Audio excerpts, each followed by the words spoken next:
wealthy man discovered a lost girl in the forest and brought her to his mother's house, where she lived with a disability. Upon returning home, he entered without knocking and was stunned by what he saw.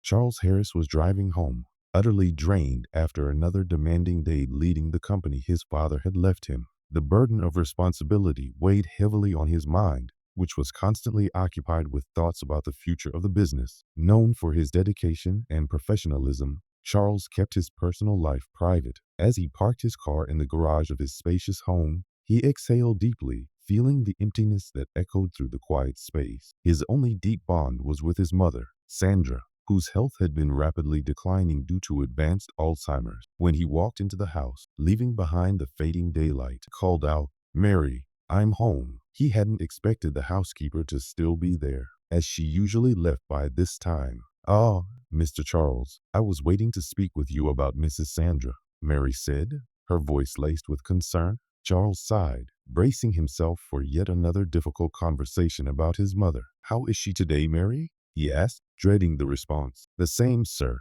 but she's asked about you several times. I think it would do her good if you spent some time with her, even if she doesn't remember later," Mary suggested. With a pang of guilt, Charles nodded, knowing he hadn't been spending enough time with his mother. "I'll go see her now," he replied, making his way to Sandra's room. Upon entering, he found her seated in her armchair, staring distantly out of the window. "Mom, it's me, Charles," he said softly, his heart aching at the sight of her condition. Sandra turned slowly, her expression confused at first, but then a flicker of recognition crossed her face. "Charles," she whispered, her voice frail but filled with warmth. "Yes, Mom, it's me. How are you feeling?" he asked, gently holding her hand. Their conversation was brief and mostly disjointed, but for Charles, these moments were invaluable, a painful echo of the past. As he left her room, the feeling of loneliness settled even deeper. The vast house seemed less like a home and more like a hollow reminder of memories. Sitting alone on his couch, Charles reflected on his life. Despite all his success, he was haunted by the absence of a meaningful connection. He couldn't shake the feeling that his life had become nothing more than work and caring for his mother. He craved more in life, but felt lost, unsure of where or how to find it. After another lonely dinner in the vast dining room, Charles decided to take a walk through the forest surrounding his estate. The mansion, with its numerous rooms and empty halls, felt like a prison, trapping him within his own thoughts and solitude. The forest, however, provided an escape, a place where he could breathe and momentarily set aside his burdens. Wrapping himself in a coat, he stepped outside, the fresh air immediately soothing his mind as the sounds of nature replaced the stifling silence of the mansion.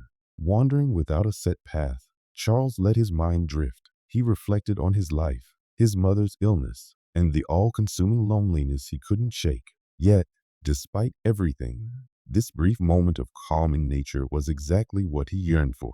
As he walked along the trail, the moonlight illuminated his path, and the crunch of leaves underfoot, along with the distant call of a night bird, were the only sounds breaking the stillness. Charles pondered the simplicity of nature and wondered how, despite his wealth and success, what he truly longed for was something as basic as companionship and understanding. Suddenly, his thoughts were interrupted by a faint noise. He paused, straining to locate its source. It sounded like sobbing, soft and restrained.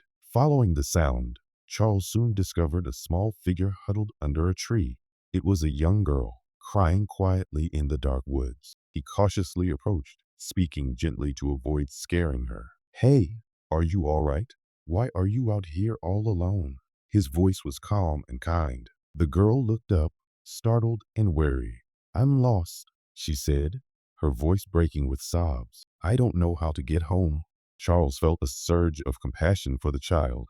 "Don't worry, I'll help you find your way home. What's your name?" He crouched down to her level, trying to appear as unthreatening as possible.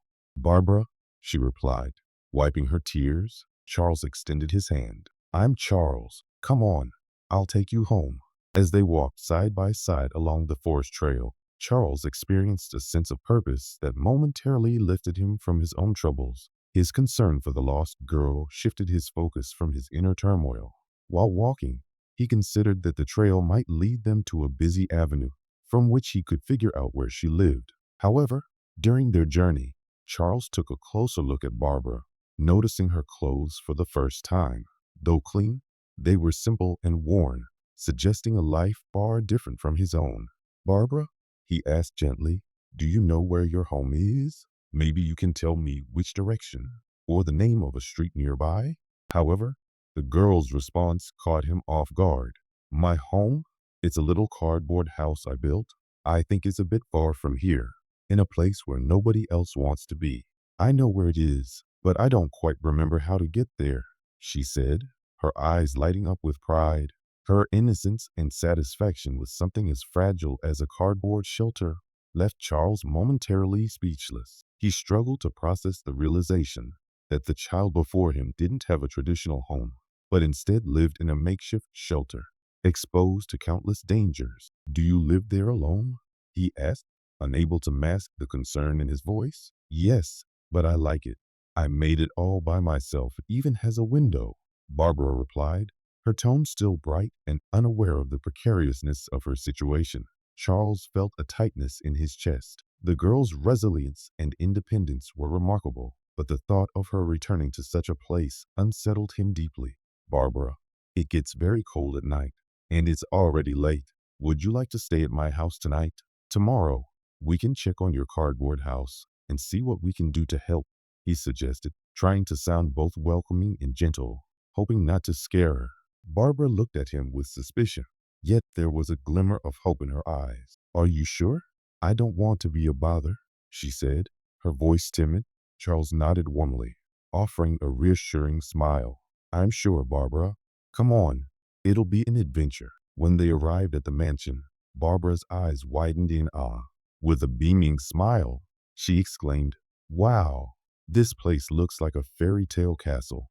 Her wonder and excitement were contagious, and for the first time in what felt like ages, Charles found himself smiling a genuine, heartfelt smile. He hadn't felt such joy in a long time, and this brief, simple moment of enchantment brought him a rare sense of happiness. As they entered through the grand doors, Charles turned to Mary, the housekeeper, seeking her help with the unexpected situation.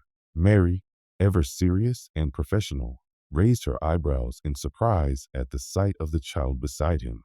"Mr. Charles, what is this? Who is this child?" she asked, her voice carrying more than just curiosity. Charles quickly explained the situation, hoping for her understanding and support. But Mary's reaction was far from what he had anticipated. "You can't just bring a stranger into the house, sir. She could carry diseases, and it could be dangerous for all of us, especially for your mother," Mary warned, her tone filled with concern as she reprimanded Charles for his impulsive decision. Mary's response both surprised and irritated Charles. He wasn't accustomed to being challenged in his own home, especially when it came to offering help to someone in need. "Mary, I expected more understanding from you. Barbara is just a child who needs help. We're not going to turn our backs on her," Charles replied, his tone firm. The discussion briefly escalated, with Mary stressing the potential risks and Charles emphasizing the importance of compassion. Eventually, Charles decided to put an end to the argument. "I've made up my mind, Mary. Get some clean clothes for Barbara, prepare a warm bath for her, and make sure she has a proper meal tonight," he ordered, his voice brooking no further debate. Though clearly displeased, Mary reluctantly nodded. "As you wish, sir," she muttered begrudgingly. It was rare for Charles to assert his authority this way, but in this moment, he knew he couldn't, in good conscience, do any less for Barbara. As the housekeeper left to carry out his instructions, Charles turned his attention back to the girl, who had been observing the exchange with a mix of confusion and admiration. Kneeling beside her, Charles smiled reassuringly. "Don't worry, we'll take care of you," he said gently, hoping to ease any fear or anxiety she might have. Barbara, still awestruck by the grandeur of the mansion, smiled back. Her expression softened with relief and gratitude, and in that moment, Charles felt a deep certainty helping her was the right choice, no matter the challenges it might bring. Soon after, Barbara was taken to her temporary room. To her, it felt like a palace. She jumped onto the soft bed, touching the pillows and exploring every corner with the excitement and wonder only a child could have. "It's bigger than my cardboard house," she exclaimed, laughing as she ran from side to side, marveling at the room's size and beauty. After a warm bath that chased away the cold and soothed her small, tired body, Barbara put on the clean, comfortable clothes Mary had provided. Although simple, to her they felt as special as party clothes. Sitting on the bed, she eagerly devoured the meal brought to her, each bite a testament to her appreciation and joy at the kindness she had received. When Charles returned to check on Barbara, he found her lying down, her eyes sparkling with happiness and contentment. "Is everything all right here?" he asked, feeling a wave of satisfaction at the remarkable change in her demeanor in such a short time. "Yes, everything is so beautiful and tasty. Thank you so much, Mr. Charles," she replied with genuine gratitude that warmed his heart. "You don't need to call me sir, Barbara. Charles is fine," he said, sitting on the edge of the bed. The girl nodded, a bit shy now that the reality of her situation began to sink in. "Charles, can I ask you something? Is this house your real castle?" she asked, her childlike curiosity shining through her eyes. Charles laughed, charmed by the innocence of her question. "Not exactly a castle, but it's my home, and tonight, it's your home too." He realized in that moment just how much he enjoyed having someone to share his large, lonely house with, even if only for a night. "Would you like me to read you a bedtime story?" he offered, hoping to make her evening even more special. Barbara's eyes lit up with excitement. "I would love that," she exclaimed, nestling into the cozy bed covers. Charles selected a book from the nearby shelf and began reading, his voice soft and soothing, filling the room. Barbara listened intently, her attention slowly giving way to drowsiness. Before long, her eyelids grew heavy and she drifted off to sleep, a peaceful smile on her face. At dawn, sunlight filtered into the room, gently waking Barbara from the most restful sleep she had ever experienced. Her tranquility was interrupted, however, by the voice of Mary, the housekeeper, who briskly opened the curtains and announced, "Time to get up, girl. Breakfast is ready." Barbara, still groggy, rubbed her eyes and asked sleepily, "Where's Charles?" "He's already left for work and won't be back until late," Mary responded in her usual cold, no-nonsense manner, offering no comfort or further explanation.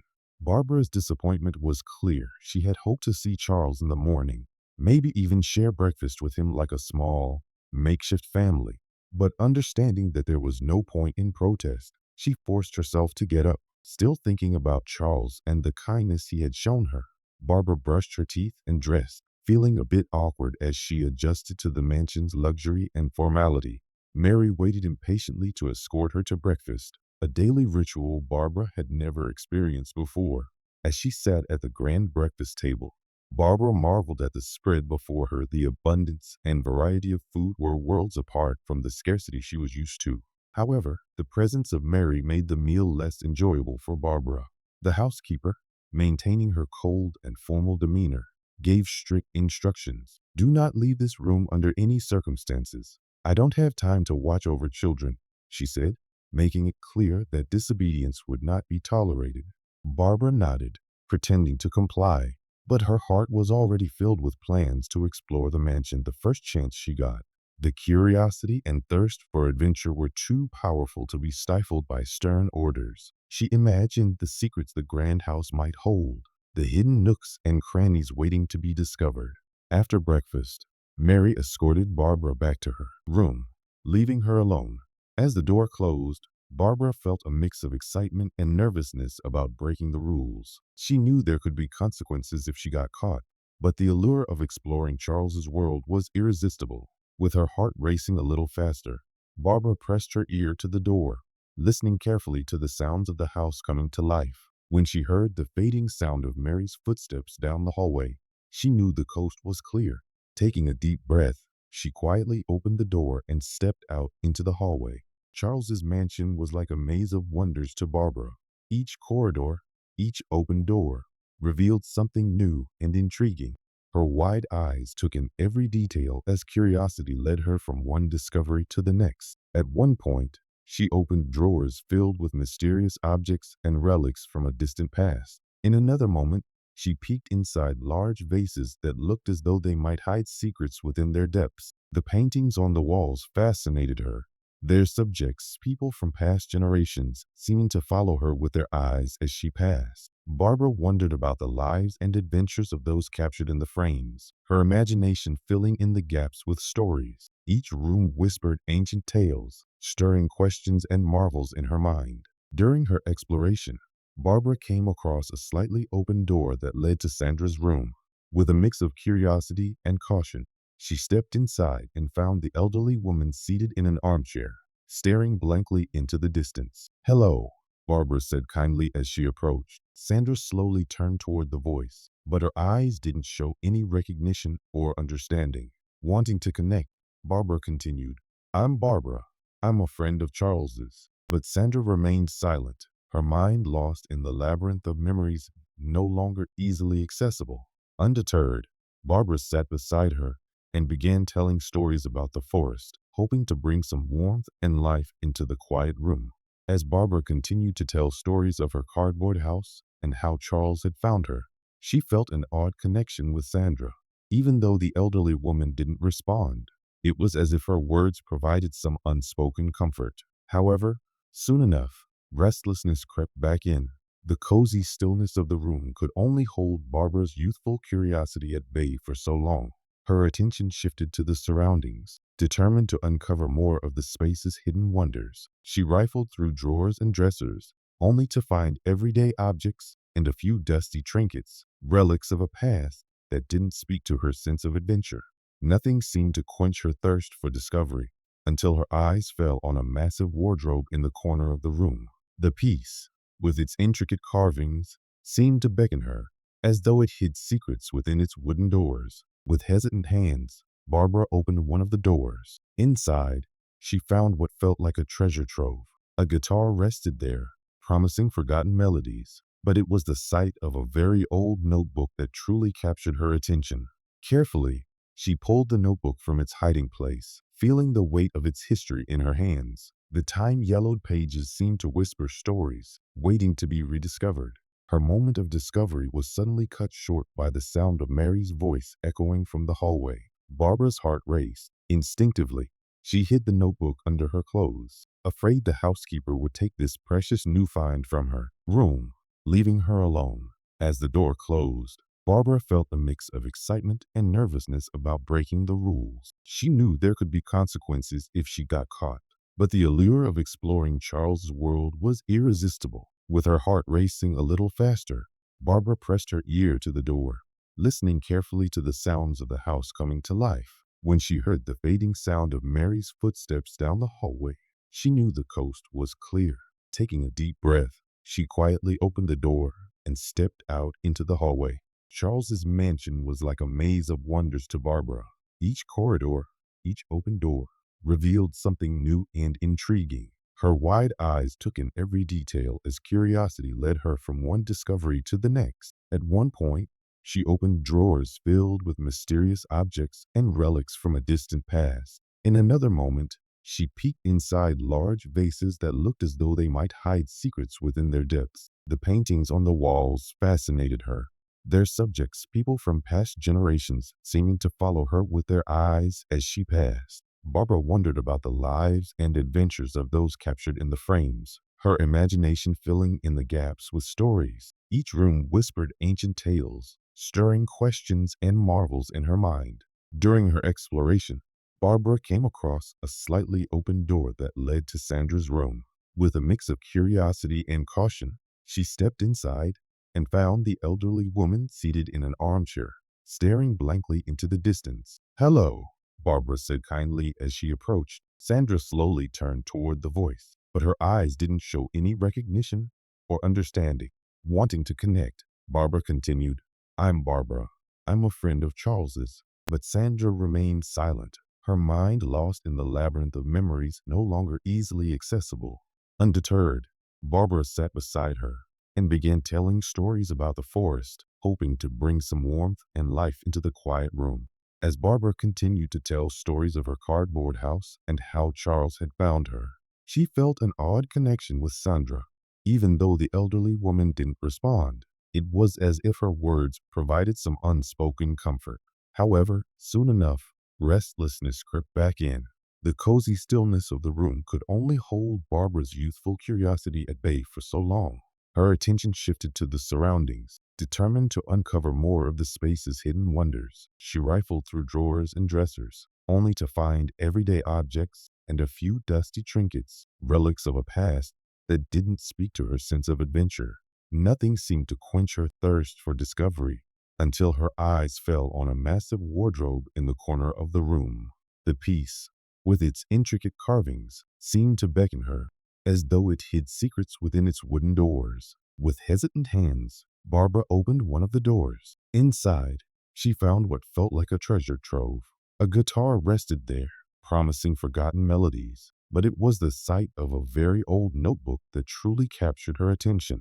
Carefully, she pulled the notebook from its hiding place, feeling the weight of its history in her hands. The time-yellowed pages seemed to whisper stories, waiting to be rediscovered.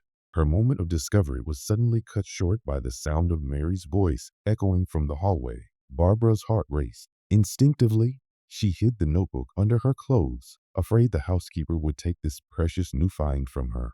When Mary entered the room and saw Barbara, her reprimand came swiftly. "Barbara, what are you doing in here? I told you to stay in your room," Mary exclaimed, her irritation unmistakable. The authority in Mary's voice filled the room, and Barbara shrank back, guilt and fear written all over her face. "I was just looking," she mumbled, knowing full well that no excuse would justify her disobedience. Sternly, Mary ordered Barbara to return to her room, reminding her of the rules. "It's not safe, and you should not touch things that aren't yours," Mary warned as she led the girl back. The adventure had come to an abrupt end for now, but the notebook, safely tucked under Barbara's clothes, remained her secret, a piece of the mansion's mystery she was determined to unravel later. Back in the safety of her temporary room, Barbara sat on the bed, cradling the old notebook, now a secret treasure hidden from Mary's watchful eyes. Her heart still raced from the thrill of her recent adventure and the discovery she had made. With careful fingers, she opened the notebook, its yellowed pages whispering promises of forgotten memories. As she read, a world began to unfold before her. Sandra's memories, preserved in ink against the erasure of Alzheimer's. It soon became clear that the notebook was Sandra's attempt to hold on to the fragments of her past, a desperate effort to fight against the gradual loss of her identity. The disease that now clouded Sandra's mind had not only taken her memories, but had once been the focus of her own reflections in the diary. In the pages, Sandra had written about her struggle with Alzheimer's in a tone filled with sadness and despair. As Barbara leafed through the notebook, she uncovered something unexpected. Sandra's deep love for music, interspersed with personal reflections, were lyrics and melodies, signs of an artistic soul yearning to express itself through song. Sandra wasn't just a mother battling a cruel disease. She was also a composer, someone whose emotions and thoughts found an outlet in music. Then Barbara stumbled upon something even more intimate, a song dedicated to Charles. Sandra had written the lyrics specifically for her son, and they were simple yet profoundly moving. "In your eyes, I find my light, like a star that shines so bright. Your smile is my peace. It's the joy life brings to me. You grow so much, my little one, but in my heart, you are never gone. With love, I wrap you in my arms and love you without fear or harm. My little bird, fly far and free, fly high and far, and live for me, even when you're far away. Through these notes, I'll reach you someday." Barbara closed the notebook, deeply moved by the discovery. The song wasn't just a tribute from mother to son. It was a heartfelt reminder of who Sandra once was, of the love she still carried for Charles, even as her mind slipped away. In that moment, Barbara realized she had found something truly special. She felt a growing desire to help in some way, though she wasn't sure how yet. With that thought, she resolved to figure it out, but for now, she would wait. As night fell, Charles returned from work, happy to reunite with the girl. He suggested a walk through the forest, hoping to recapture the peacefulness they had found together the night before. For Barbara, this was the perfect opportunity to bring up the discovery that had been occupying her mind. walking side by side through the quiet woods. Barbara finally gathered the courage to bring up the subject. "Charles," she began softly, her voice careful. "Mrs. Sandra, she was a composer, wasn't she?" Her tone was casual, but her fidgeting hands revealed her nervousness. Charles looked down at her, surprised by the question. For a moment, he paused, as if lost in thought, considering how to respond. Charles looked at Barbara, intrigued by how she could have known about his mother's talent. "Yes, she was an incredible composer. She wrote truly beautiful music," he said with a nostalgic smile. "But how did you find that out?" There was a note of curiosity in his voice. Barbara fumbled for an answer. "Oh, I saw the guitar in her room when I got lost in the house. It was completely accidental, I swear." She hesitated, her words stumbling over the lie, making it sound more complicated than she had intended. "I like music," she added quickly, hoping to divert any suspicion. Charles's smile widened, the tension in his shoulders easing. She loved to play.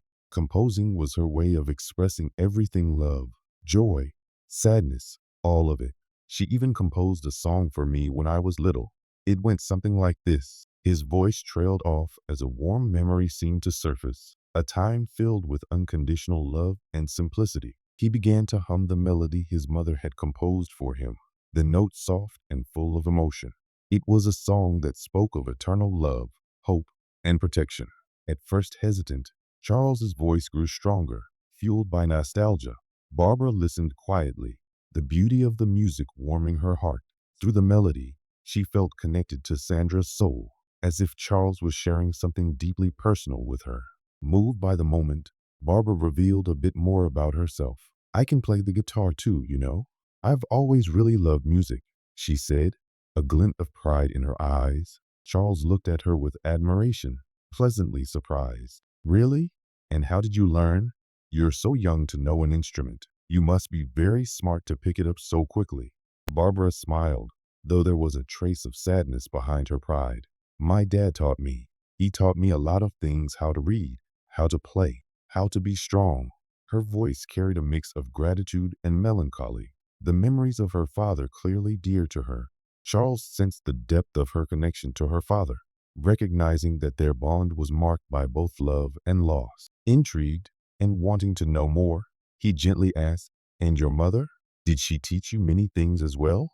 Barbara looked down, gathering her thoughts before answering. "My dad said she traveled to heaven after I was born. The angels needed her there, I guess. I don't really know why, but she never came back," she explained, simply repeating the comforting story her father had always told her. "After that, it was just me and him. But then, he got sick with a heart condition."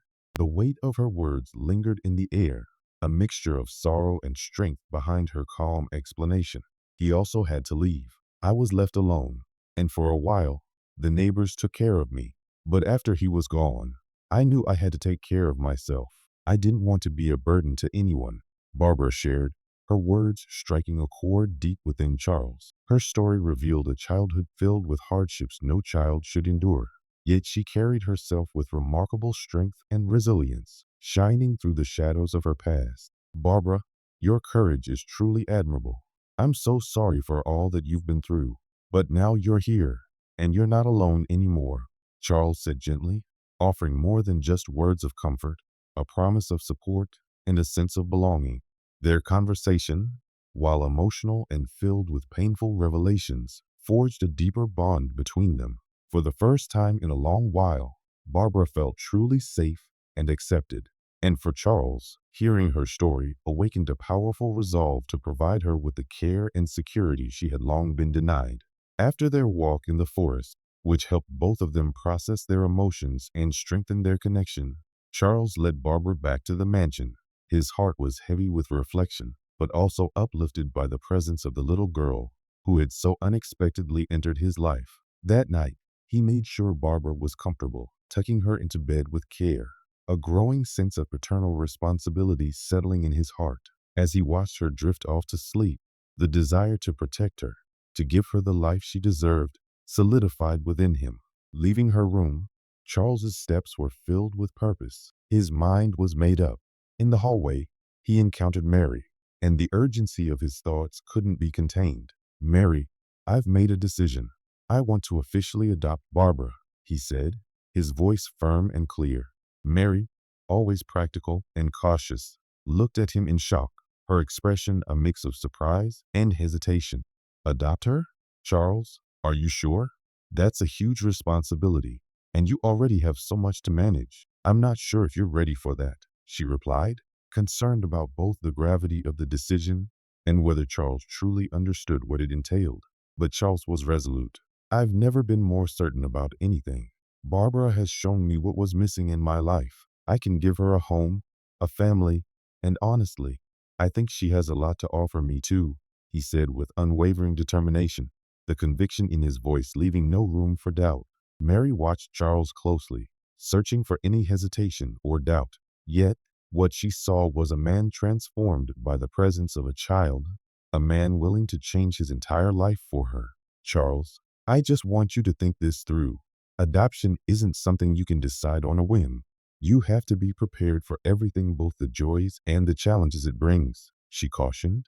Charles nodded, acknowledging her concerns, but his resolve was unshaken. I know it will be challenging, but I'm ready. Barbara deserves a chance at a better life, and I want to be part of that, he replied, his voice unwavering. The conviction in his words was undeniable, and Mary could see the sincerity in his decision. She understood that this was not a fleeting impulse, but a heartfelt commitment. The following day, an unexpected event would only strengthen Charles's certainty. That morning, as Barbara sat down for breakfast, she was filled with a renewed sense of purpose. While Mary quietly served the meal, Barbara seized the moment to ask, Mary, do you think there's any way to help Mrs. Sandra remember things again? Her question was innocent yet determined, blending hope with a child's unwavering belief in possibilities. Mary paused, caught off guard by the question, and then sighed as she carefully chose her words. Mrs. Sandra's illness, Alzheimer's, is something that can't be cured. It's been getting worse over time, and unfortunately, it's not something we can reverse, she explained, trying to be honest without crushing the girl's spirit. Barbara listened intently, her young face serious. Despite the weight of the explanation, the determination in her eyes remained strong. But there has to be something we can do, even if it's just a little, she insisted, refusing to accept that there was no hope at all. Mary couldn't help but admire the girl's resolve. Even though she knew the harsh reality of Sandra's condition, Barbara's belief in the possibility of helping her was infectious. Well, they say that music and old memories can sometimes reach parts of the mind that seem lost. But there are no guarantees, Mary said, her tone softening. Encouraged by Mary's words, Barbara began formulating a plan. She remembered Sandra's music notebook and the song Charles had hummed the night before. Maybe, just maybe, music was the key to unlocking Sandra's dormant memories. I'll try with music then. Who knows? It might help, Barbara said, her face lighting up with newfound determination. Driven by her mission, Barbara convinced Mary to let her spend the day with Sandra. Armed with hope and her plan, she entered the room where Sandra sat, as usual, lost in the fog of her disease. The room, a quiet sanctuary of faded memories, felt heavy with silence. At first, Barbara tried to start a simple conversation, talking about the day and sharing little stories, hoping to spark a reaction. But Sandra remained as she was sitting still, her gaze fixed somewhere far away. Undeterred by the lack of response, Barbara shifted her approach. She turned to the one thing she believed could reach Sandra. Music. Mrs. Sandra, I saw a notebook in your room. It's filled with songs you wrote. They're so beautiful, Barbara said, her voice filled with admiration. Do you remember writing them? She spoke about the songs with enthusiasm, describing the lyrics she had read and the melodies that Charles had shared with her, hoping to stir something in Sandra's heart. The song you wrote for Charles, I heard him sing it. It's so beautiful. It's full of love and hope, Barbara continued, trying to connect with Sandra's soul through music. But despite her best efforts, Sandra's reaction remained unchanged. Her expression stayed distant, her gaze lost in a world beyond Barbara's reach. Yet, the girl didn't let this discourage her. She knew that even without visible signs, these moments of sharing could still matter. Determined to find another way, Barbara had another idea. She quickly went to retrieve Sandra's notebook, convinced that seeing her own lyrics and melodies might stir something within Sandra that words alone couldn't. Returning to Sandra's room, Barbara carefully opened the notebook. "Look, Mrs. Sandra," she said, holding the book so Sandra could see the familiar writings. "These are your songs. Do you remember writing them? They're really beautiful. I love them," Barbara said, her voice filled with hope. She recited the verses, pouring emotion into each word, hoping to reach Sandra in some small way. But, as before, Sandra remained still, her gaze unfocused, as if she were staring through the notebook, through the walls, to some distant place only she knew. The lack of response didn't diminish Barbara's determination. Instead, it only fueled her resolve to keep trying. She was convinced that the music, and the love behind it, had the power to break through the barriers of the disease. With that in mind, Barbara turned once again to the large wardrobe in Sandra's room, eager to explore its contents further. She knew there had to be something more, something that could touch Sandra's heart in a way nothing else had yet managed to. Barbara's eyes lit up when she discovered a box full of music score notebooks next to the guitar. It felt like she had uncovered a hidden treasure, potential keys to the melodies that accompany the lyrics she had read earlier. She picked up one of the notebooks and flipped through pages filled with musical notes, each one representing a possible bridge to reach Sandra's dormant consciousness. This might work, Barbara thought, a plan forming in her mind.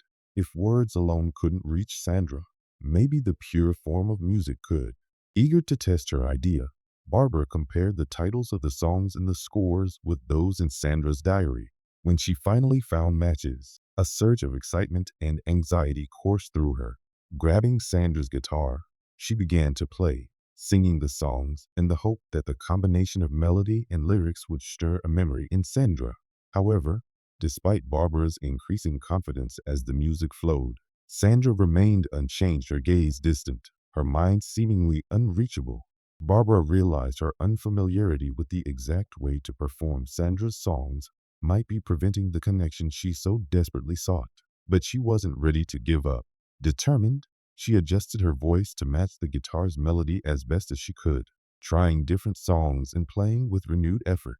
As the hours passed through lunch and into the afternoon, Barbara's persistence never wavered, though her fingers began to ache and her throat grew dry. Even as night approached, she kept playing, every chord a silent plea for Sandra to come back, even if only for a fleeting moment. Exhaustion eventually caught up with her.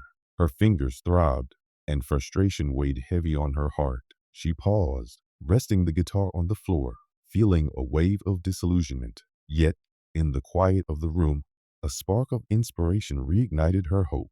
The melody Charles had shared with her in the forest, the song his mother had composed just for him, came back to her mind. It was the one song she knew well, the exact rhythm and tone clear in her memory. With renewed determination, Barbara sifted through the scores, searching for the one that held this precious melody. Finally, she found it, yellowed by time, but still vibrant with meaning. She positioned her fingers on the guitar, took a deep breath, and began to play. The melody flowed smoothly this time, each note resonating in the room, filled with emotional depth.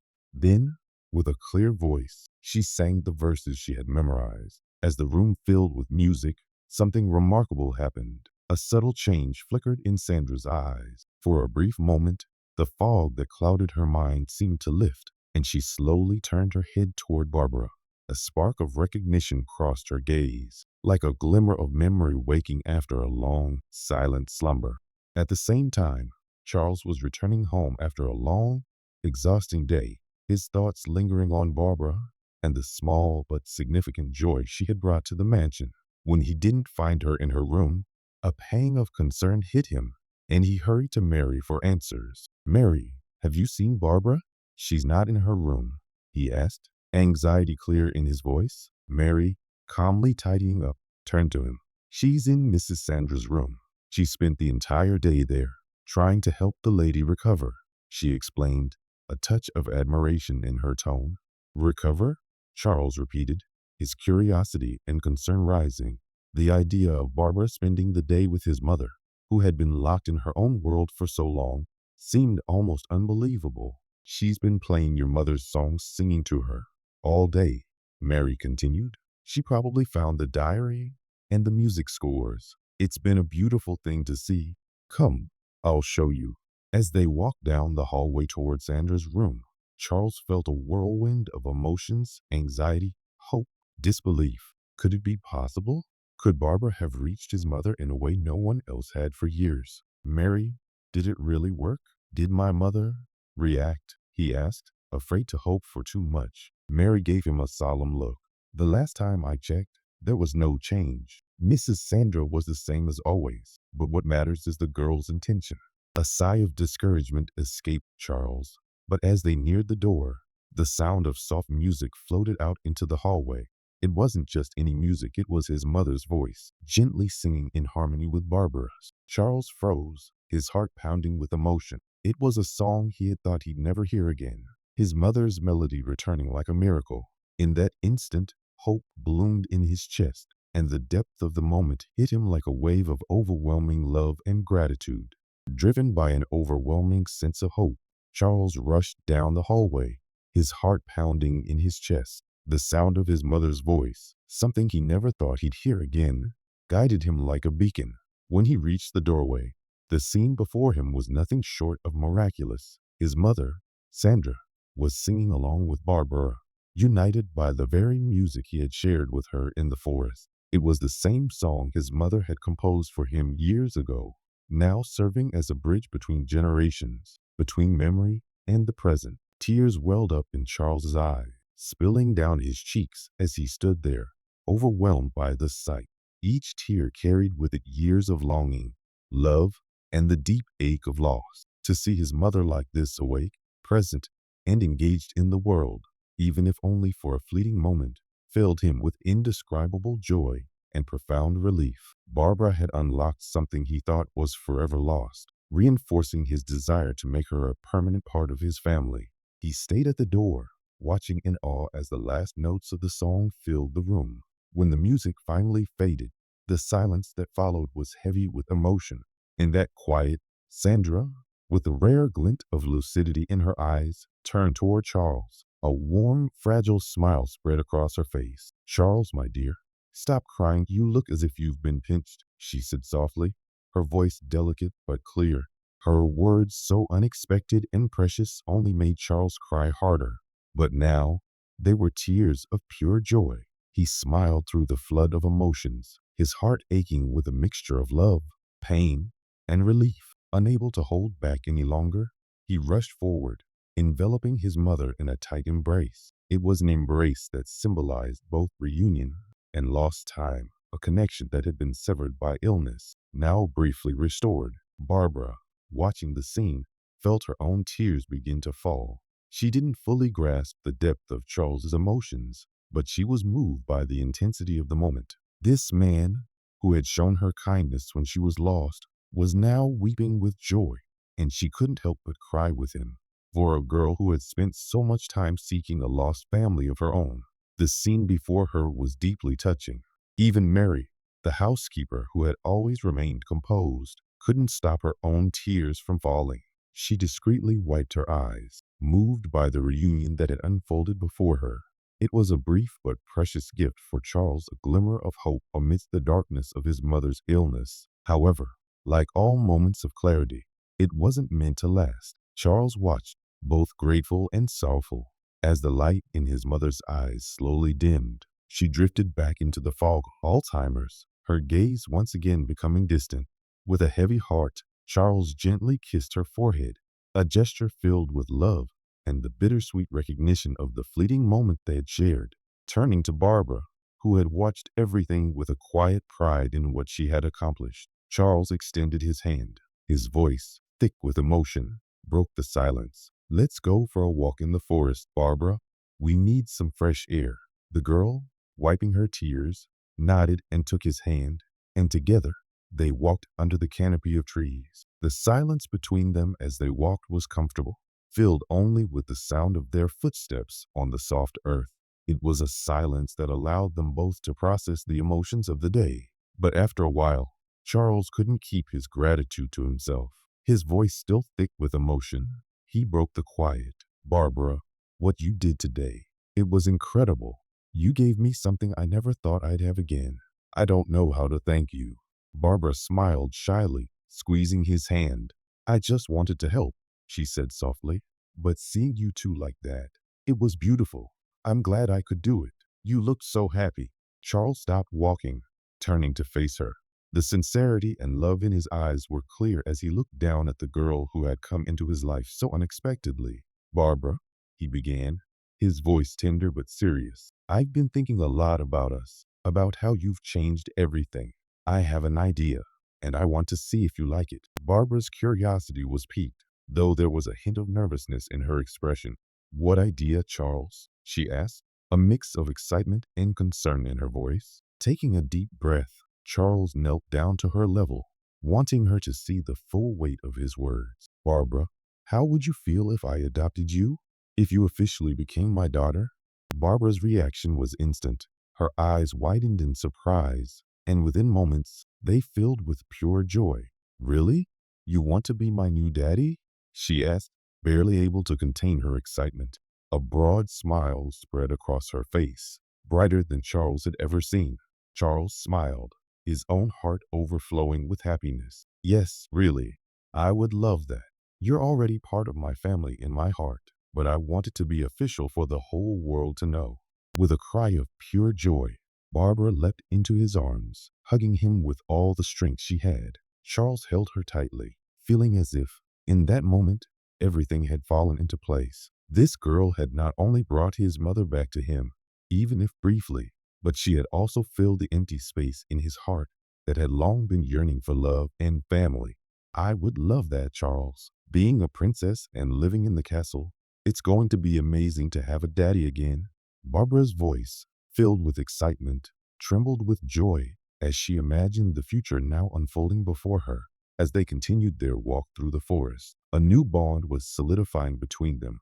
Both felt a sense of likeness and hope they hadn't experienced in a long time. For Charles, adopting Barbara was a step toward a future full of possibilities, love, and family. For Barbara, it was the promise of a home and belonging, something she had longed for ever since losing her own family. United by music, faith, and now a commitment to adoption, they returned to the mansion, ready to embark on a new chapter of their lives together.